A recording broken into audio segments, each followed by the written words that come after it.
она кое што е утврдено на владина седница уште во јуни месец е дека Министерството треба да се подготвува за 3 сценарија. Едното е целосно физичко присуство, едното е хибриден модел и последното е еден најлош да кажеме или сите во онлайн настава.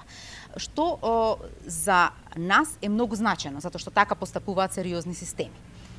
Ние пред 3 владини седници донесовме одлука заедно со сите министри по препорака и на главниот координативен штаб училишната година да почне на 1 септември и да стартува со физичко присуство за сите ученици во сите училишта. И тоа го подготвуваме и за тоа се припремаме.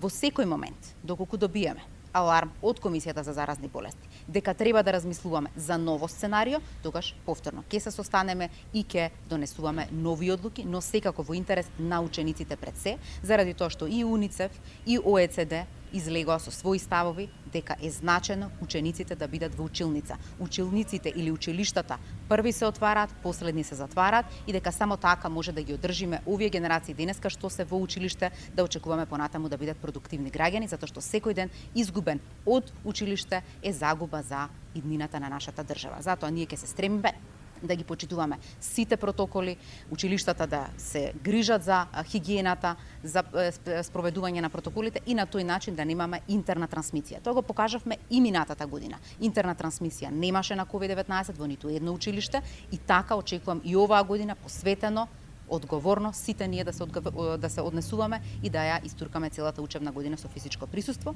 Само сакам да напоменам и дека повеќе од 65% од наставниците се вакцинирани и наставен и ненаставен кадар, значи од вкупниот број вработени над 65% се вакцинирани и тоа ни дава, да речеме, една подобра позиција за старт. Очекувам да се следиме на дневно ниво, исто како минатата година, ние ги следевме позитивните случаи кои што влегуваат од надвор кон училиштата на дневно ниво и така и реагиравме. Исто ќе се случува и оваа година, постојано ќе бидеме во приправност.